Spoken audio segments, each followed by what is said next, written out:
I'm Joe Catalano with an AM Quincy news update for Monday, February 3rd. 3 young men are facing charges after fleeing in a stolen car in Quincy Saturday afternoon. Police tried to stop the car on Quincy Shore Drive, and the operator fled down C Street toward House Neck at about 5 p.m. All 3 jumped out of the car at Winthrop Street and Lakeside Avenue and were quickly apprehended. 2 juveniles and 1 young adult, all from Boston, were arrested and charged with possession of a stolen car. The operator also faces motor vehicle violations. The owner of the 2012 Mazda sedan is from Boston. A GoFundMe fundraiser is underway to help the victims of a house fire in Braintree last month. Neil Almeida and his 71-year-old father, Neil Sr., lost everything in the blaze on Franklin Street that destroyed the home they had rented for the past 37 years. Fire is believed to have started on the back deck, causing the propane tanks on a gas grill to explode. High winds then quickly spread the fire to the house and a 10-year-old Cadillac in the driveway, which was also destroyed. There were no injuries, and the Almeidas were staying at a hotel. The exact cause of the fire is still under investigation. Neil Jr. works for the town of Braintree Highway Department and says he hopes to find another rental and senior housing for his father. The GoFundMe had raised $5,000 of the $18,000 goal. Plymouth firefighters responding to a single-family house fire on Saturday afternoon. The blaze heavily damaged the single-family home on Pams Street. 2-alarm fire is believed to have been accidental, but the exact cause is still under investigation. There were no injuries. The Red Cross was assisting the victims. Quincy Mayor Thomas Koch will be making a presentation to the Quincy City Council soon regarding the current state of the MBTA.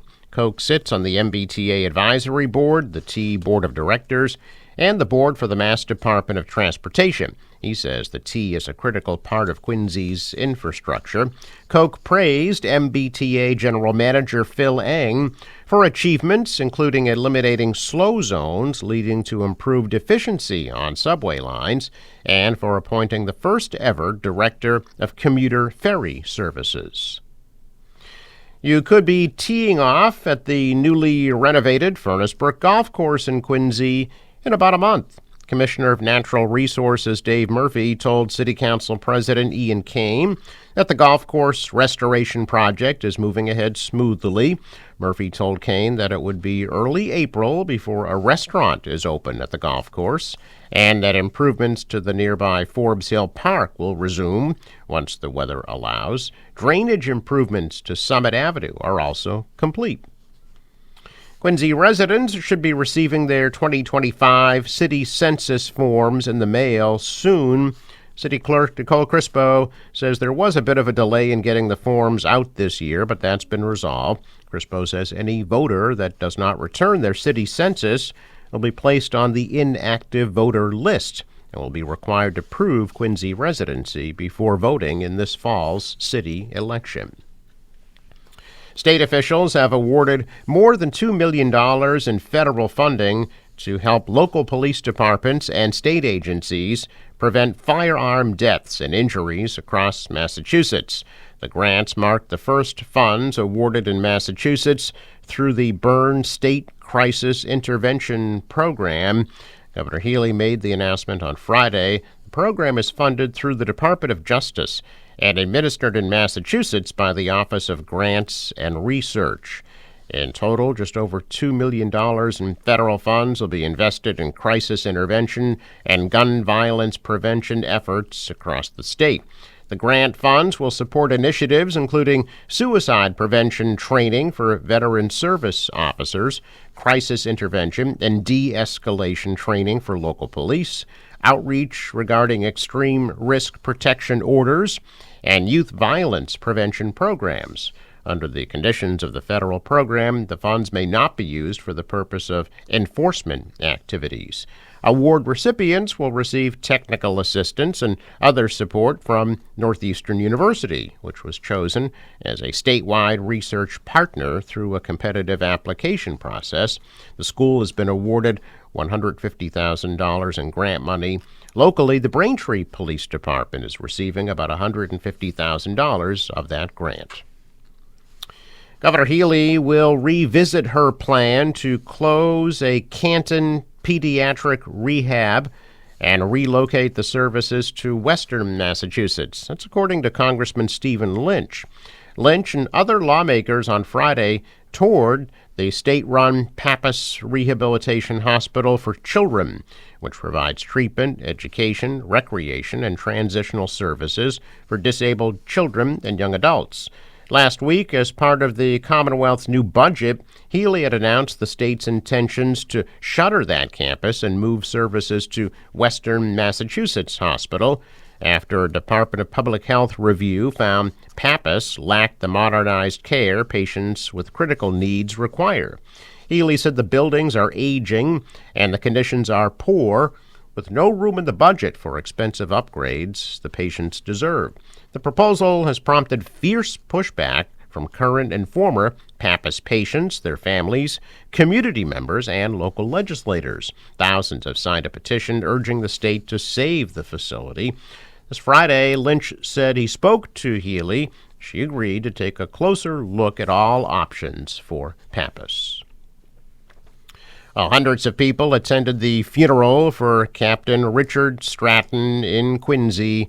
On Saturday, residents lined Hancock Street in front of Sacred Heart Church in North Quincy, saluting and waving American flags as Stratton's casket was carried into the church.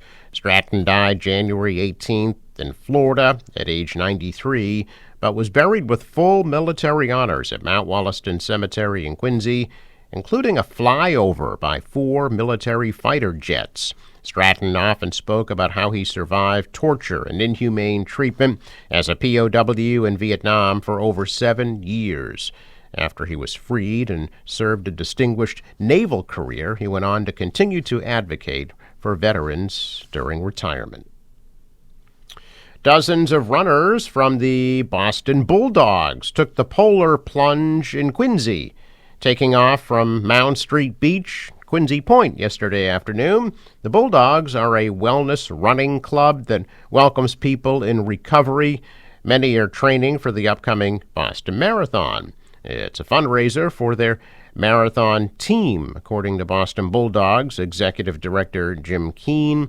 The marathon gave them 15 bibs, so 15 members are running in the Boston Marathon in April. Runners said the water yesterday was about 30 degrees when they jumped in. All the proceeds will help raise funds for Bulldogs runners in the marathon. A check of business news this morning, and stocks are in the red. The Dow down 337, NASDAQ dropped 54, S&P fell 30. Global stocks are also down as worries grow about President Trump imposing tariffs on key U.S. trading partners. The dollar rose, the euro is down, oil at $74 a barrel. In sports, Celtics beat Philly 118-110, and they'll be in Cleveland tomorrow night at 7:30. Bruins will take on Minnesota at the Garden tomorrow night at 7. Forecast from the National Weather Service today, mostly cloudy but milder with a high in the mid-40s this afternoon. Clear tonight, low 28. Tomorrow, mainly sunny at a high of 41. Wednesday, mix of sun and clouds, high of 30. Could be a wintry mix on Thursday with a high in the low 40s. For the boater today, waves about a foot, southwesterly winds at 5 to 10 knots, and a high tide 2:57 p.m. Sunrise 6:54, sets at 5:01. I'm Joe Catalano with an AM Quincy news update for Monday, February 3rd.